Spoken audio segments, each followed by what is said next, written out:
Hey everyone, welcome back for another deep dive. Today we're going to be taking a look at Stumbling on Happiness by Daniel Gilbert.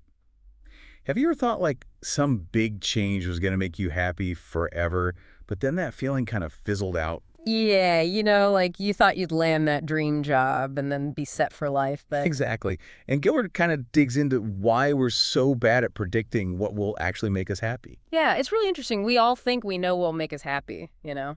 But this book kind of throws a wrench in all that. So why are we so bad at figuring this happiness thing out? Well, one of the biggest things is that we tend to rely way too much on our memories and our imaginations. Oh, that makes sense. And they're not always the most reliable, you know what I mean? Yeah, like we've all been there with like vacation memories in our heads. It's all beaches and cocktails. Right. Totally forgetting about that awful flight. Or like. That weird smell in the hotel room. Exactly. Gilbert actually talks about how our memories tend to edit out all the bad stuff. Mhm. So we end up with this like highlight reel of the good times. It's like our memories giving us a totally biased version of reality. Exactly. And then on top of that, we've got our imaginations going wild. Oh, yeah. We try to picture ourselves in the future, like Yeah. in our dream job or with the perfect partner, but And we think we'll feel exactly like that forever. exactly. Gilbert calls this prospection, this ability we have to imagine the future. But the thing is, we're always imagining it based on how we're feeling right now. I'm totally guilty of that. Like when I imagine my future self, she's always so relaxed and carefree. Of course, of course. Nothing like the stressed out mess I am now. That's exactly it. So, like, if you're planning a trip and you're stressed out right now, you might picture yourself totally zen on the beach, Right, right. forgetting about the actual travel part. The delays, the crowds, the sunburn. Yeah, so our imagination isn't flawed. It's just kind of influenced by our current mood. Yeah, exactly. Yeah. And this is where it gets really interesting because this whole thing about projecting our current feelings onto the future leads us to another big happiness prediction pitfall. Oh, what's that? It's called impact bias. Impact bias. That sounds kind of intense. It is. It's basically when we overestimate how much and for how long something will affect us emotionally. Okay, I think I see where you're going with this. Like, think about winning the lottery. Mhm. We all imagine it'll bring us endless joy, right? Yeah, like you'd never have another worry in the world. But research shows that lottery winners, they often go back to their normal level of happiness pretty quickly. So it's true what they say, money can't buy happiness. Well, it can buy some temporary happiness, but not lasting happiness. We get so caught up in the hype, thinking something will like change our lives forever. But the reality is the effect is often much smaller than we think, right? Exactly. And this impact bias, it goes both ways. We overestimate how happy good things will make us and how sad bad things will make us. So if it's not winning the lottery or getting our dream job, what does Gilbert say makes us happy long term? Like, do we even have any control over this? That's the great thing about this book. Gilbert doesn't just point out the problems, he offers some solutions. He says that instead of chasing those external things like money or status, we should focus on things like meaningful experiences. Okay, yeah, like going on that trip, even with the delays in crowds. Exactly. Hmm. Also, strong relationships and personal growth, those are the things that really make us feel good long term. I'm starting to get it. It's not about achieving some perfect state of happiness. It's about making choices that align with what we actually care about. You got it. But if we're so bad at predicting our own happiness, how can we get better at making those choices? Where do we even start? That's when it gets really practical. Yeah. Gilbert gives us some pretty concrete strategies to avoid those happiness prediction pitfalls. Okay, I'm ready. Lay 'em on me. First and foremost, awareness is key. Now that we know about all these biases, these tricks our memory, imagination, and emotions play on us, we can start to factor that in when we're making decisions. So, like, next time I have a big decision to make, I should just stop and ask myself, am I letting my current mood cloud my judgment? Exactly. Just taking a moment to pause and check in with yourself can make a huge difference. Okay, so awareness is the first step. What else can we do to avoid these happiness stumbles? Well, this might sound kind of counterintuitive, but Gilbert suggests that we can learn a lot by looking at other people's experiences. Wait, so you're saying we should be looking to other people for clues about our own happiness? How does that work? It seems a little strange, but when we're so wrapped up in our own lives, it's easy to get lost in our own heads with all our anxieties and biases. But when we look at other people, we can see things more clearly sometimes. So it's like getting an outside perspective, but without all the emotional baggage. You got it. And there's actually research that shows that We're often better at predicting how other people will feel than how we ourselves will feel in certain situations. That's wild. So if I'm trying to make a big decision, it might be helpful to see how other people who made a similar choice actually felt about it afterward. Exactly. Like talk to them or read about their experiences and see what you can learn. It's like crowdsourcing happiness advice. Yeah, I like that. You're tapping into this huge pool of knowledge that's already out there. This is making so much sense. So far, we've got to be aware of our biases, we got to factor in our current mood, and we can learn from what other people have gone through. You got it. It's like we're being given this roadmap to making better choices for our own happiness. And remember, it's not about finding this perfect formula for happiness. It's more about understanding how our minds work. So we can make choices that are more likely to lead us to happiness. Precisely. It's about being more intentional and thoughtful about our pursuit of joy. This deep dive has been so eye-opening already. I feel like I'm seeing happiness in a totally different way. I'm glad to hear that. You know, one of the most valuable takeaways from this book is that it's okay to be wrong about what will make us happy. Yeah, we put so much pressure on ourselves to get it right. But we're all human, and our brains are wired to make these kinds of mistakes. It's part of the process. That is so freeing to hear. We don't have to have it all figured out. Exactly. We can experiment, we can learn from our mistakes, and we can adjust our course as we go. Okay, so let's recap what we've learned so far from stumbling on happiness. First off, our memory and imagination, they aren't always the best guides. Right, we tend to remember things more positively than they were, and we project our feelings onto the future. Second, we often overestimate how much events will affect our happiness, both good and bad. That new job or that new house, it might not bring us as much joy as we expect, and that setback might not be as bad as we initially think. And third, true happiness, it's more likely to come from experiences, relationships, and personal growth, not things. And lastly, we can make better choices about our happiness if we're aware of our biases, if we focus on the journey, if we're flexible, and if we learn from others' experiences. Wow, that's a lot, but it's all so helpful. It's like we've been given this toolbox for navigating the confusing world of happiness. And remember, it's not about reaching some perfect state of bliss. It's about making choices that make our lives feel meaningful and fulfilling. I love that. It's about being intentional and present and open to whatever life throws our way. And you know, speaking of learning from others, there's this really fascinating point that Gilbert makes in the book about how we have to be mindful of the way other people's experiences are presented to us. Oh, what do you mean? Like, are you saying we shouldn't always trust what people tell us about their own happiness?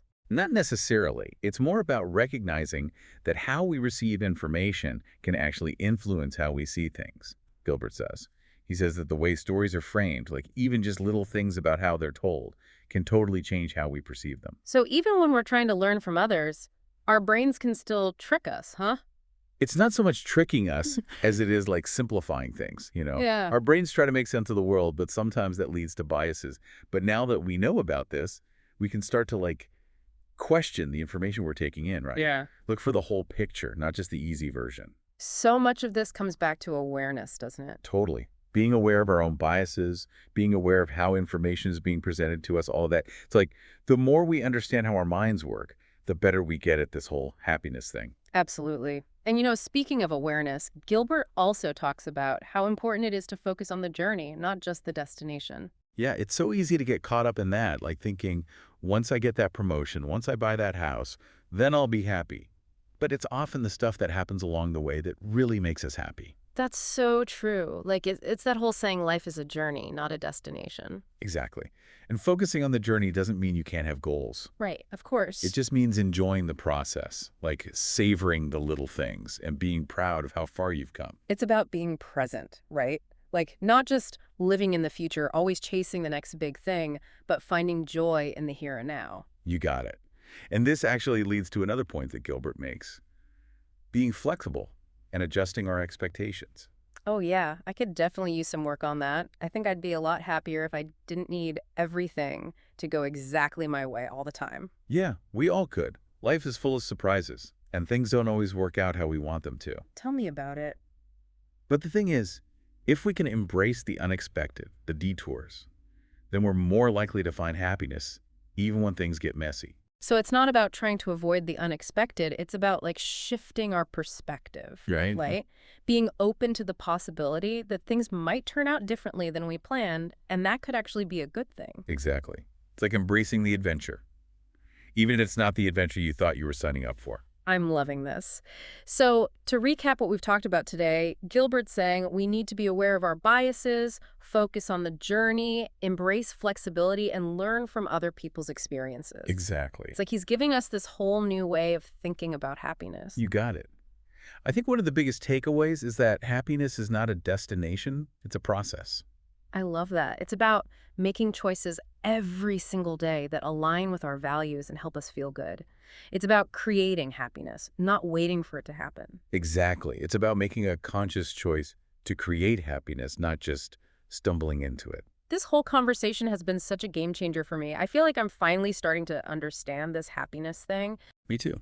And honestly, one of the most freeing things about this book is that it's a reminder that we're all human, and it's okay to mess up. It's so easy to beat ourselves up when we make a mistake. But we all stumble, right? The important thing is to learn from it and keep moving forward. So true. So, as we're starting to wrap up our deep dive into stumbling on happiness, what would you say is the most important thing that Gilbert leaves us with? I think it's the idea that happiness is not this out-of-reach thing that we can't control. Like it's just random chance whether we're happy or not. Exactly. He's saying we actually have more power than we think to create our own happiness. Yeah. It starts with understanding how our minds work, making choices that align with our values, and being willing to learn and grow. You've put that so well. It's about realizing that we have more agency than we realize. You got it. It's not about passively hoping for happiness. It's about going after it, nurturing it, making it happen. That is so inspiring. This has been such an amazing conversation. I agree. I feel like I have a whole new understanding of happiness. Me too. And, for our listeners out there who are feeling inspired to learn more, I highly recommend checking out the book, Stumbling on Happiness. It's seriously so insightful.